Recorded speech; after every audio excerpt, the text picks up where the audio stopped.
Всем привет, ребята! Рад видеть вас на четвертой части рубрики с ответами на ваши вопросы. Спасибо каждому, кто их задает, и именно благодаря вам эта серия выходит все интереснее и масштабнее. Хочу начать с напоминания. Мы уже очень близко к нашей следующей цели. До розыгрыша 5 сертификатов по 499 ледяных звезд осталось менее 150 подписчиков.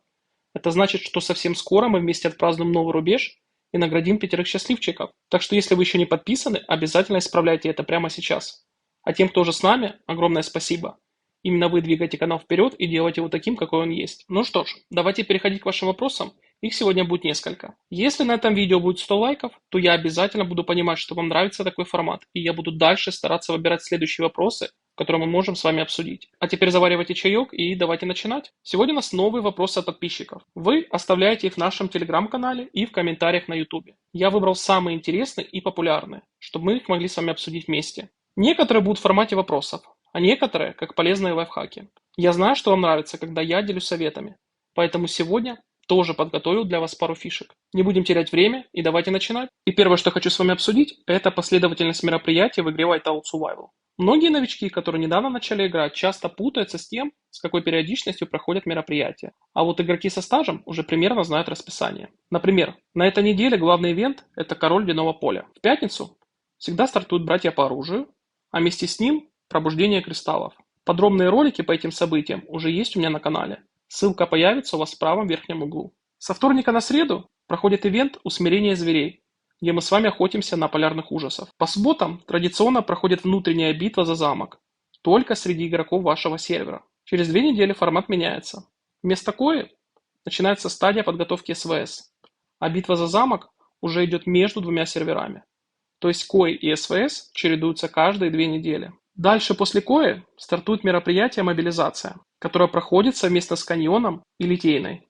Плюс параллельно идут мелкие двухдневные события. Иногда вместе с мобилизацией появляется рыбалка, а у кого-то может быть снегоуборщики. То же касается и ивентов «Блики Зари» и станции обмена тундры. Эти события всегда происходят раз в месяц, а вот после кои либо СВС уже зависит от конкретного сервера. После недели мобилизации идет СВС, а затем начинается сражение альянсов. Чему я это вам рассказываю? В целом, у ивентов есть своя периодичность.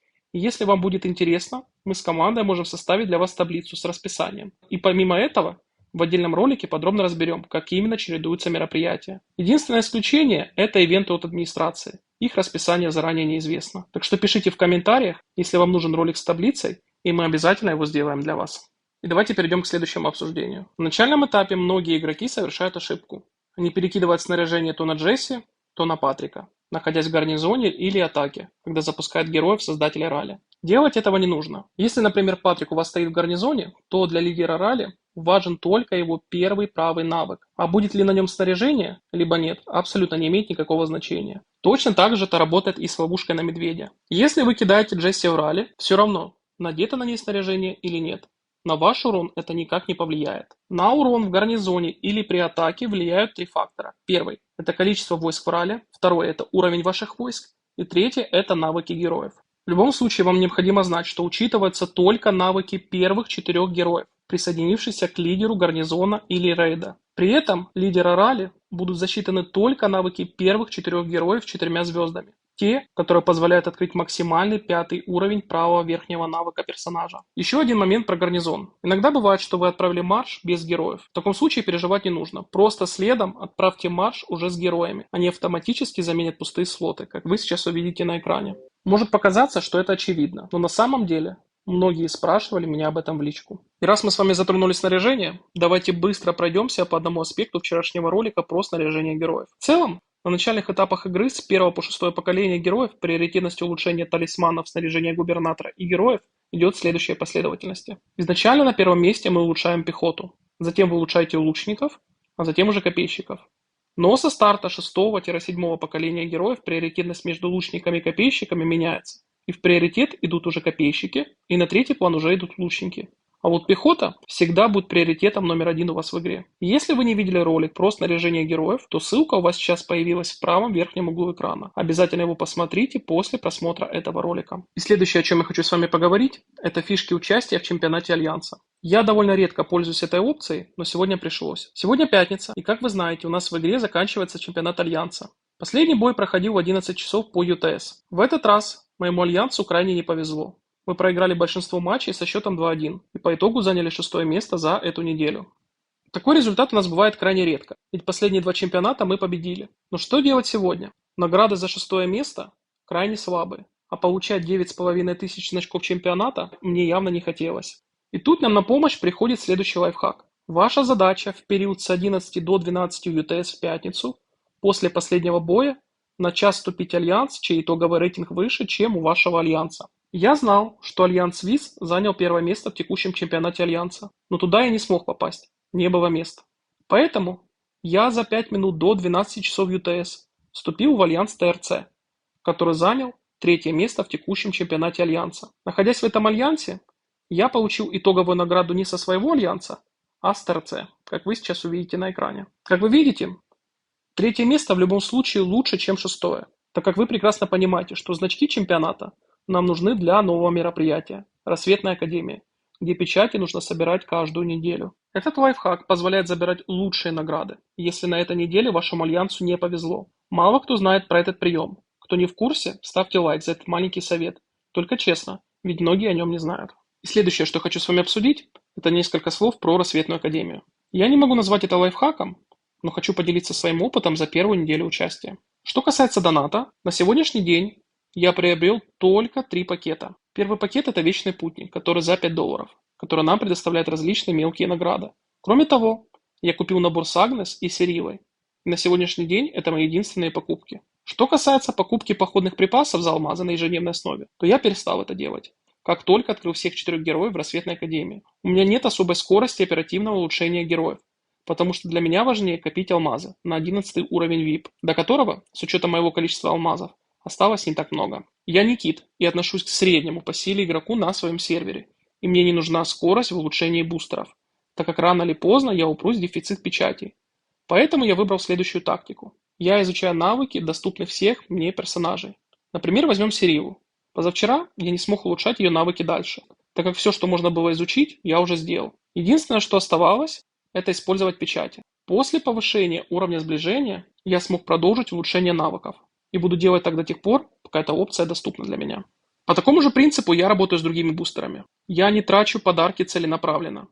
Я занимаюсь улучшением Сиривы и параллельно за походы в тундре прокачиваю уровни других персонажей. Я понимаю, что если сейчас использовать подарки на Рамува либо Хольгера до 10 уровня, появится возможность купить пакет за донат. Но я решил никуда не спешить. Донат у меня ограниченный, и спешка может сыграть злую шутку. Итак, я прокачиваю все доступные навыки всех 4 бустеров, но не использую подарки, а получаю их только за походы в тундре. И как только больше не останется навыков для изучения, тогда буду использовать подарки и печати для приоритетных мне бустеров. Это сугубо моя тактика, которую я выбрал для себя. А в комментариях вы можете рассказать, что полезного извлекли вы для себя за первую неделю участия в Рассветной Академии. Теперь давайте перейдем к следующему пункту, связанный с ареной. Довольно-таки часто подписчики в чате телеграм-канала кидают свои формации для участия на арене с просьбой помочь советам, как выжимать максимум из тех персонажей, которые у вас есть. И тут могу сказать следующее. Я не могу под каждого из вас подстроиться. У вас ситуация у всех абсолютно разная, но вы должны понимать основу. Во-первых, все тесты своих персонажей на арене вы должны проводить в освоении. Вы должны стараться находить оптимальное сочетание героев для прохождения очередного этапа в этом меню. И это относится абсолютно ко всем игрокам, не в зависимости от поколения, в котором вы играете на сегодняшний день. Во-вторых, это их герои и правильное расположение.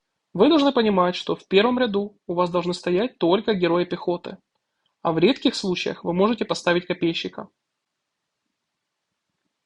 А вот на задней линии у вас должно идти сочетание лучников и копейщиков. Допустим, самое рациональное использование – это 2 лучника и между ними копейщик, как, допустим, вы сейчас видите на экране. Вы можете менять лучниками местами между собой и находить идеальное сочетание, и рано или поздно вы пройдете очередной этап, так как каждый день, хоть и немного, но ваши показатели улучшаются. Если у вас есть сложности с прохождением какого-либо этапа в освоении, то можете заходить к нам в телеграм-канал, кидать свой этап, который вы не можете пройти, и я постараюсь вам помочь.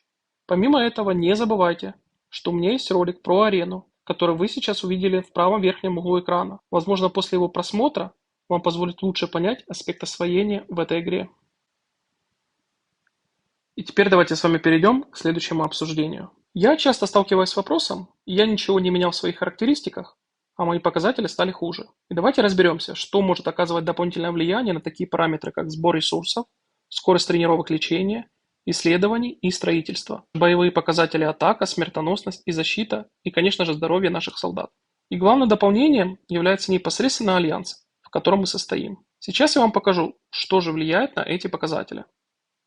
Тут вы видите параметры, которые влияют на ваши показатели, когда вы находитесь на территории вашего альянса. Если не находитесь на территории, то они работать не будут. Далее мы с вами переходим в раздел «Особые здания». И тут мы с вами видим разные статуи, которые обычно улучшают скорость сбора. Помимо этого, у нас появилась новая статуя, но она будет доступна только в новом событии, когда мы пройдем чемпионат Лиги бойцов Тундры и откроем его. И по бонусам территории это все.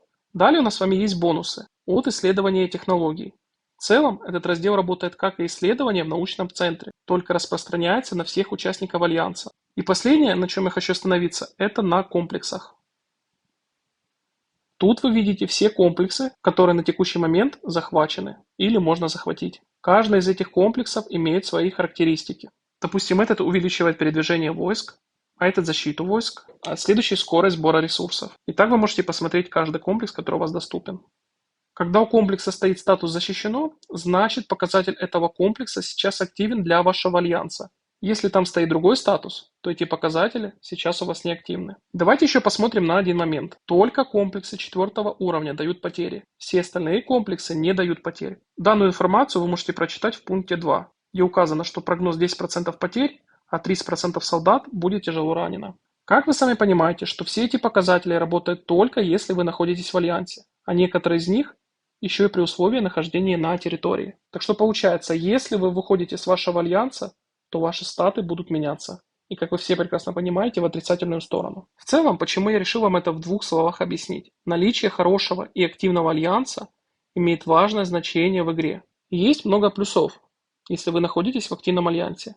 А увеличение ваших показателей за счет комплексов является одним из них. Друзья, вот и подошла к концу 4-я часть ответов на ваши вопросы. Спасибо всем за активность, и именно вы двигаете канал вперед и мотивируете меня снимать дальше контент для вас. Напоминаю, если в этом ролике вы сделаете актив в виде 100 лайков, то я сниму вам следующую часть такого формата, где покажу еще несколько лайфхаков и, конечно же, отвечу на ваши вопросы. Помимо этого, до розыгрыша 5 сертификатов по 499 ледяных звезд осталось менее 150 подписчиков, и я уверен, что совсем скоро мы вместе отпразднуем эту цель.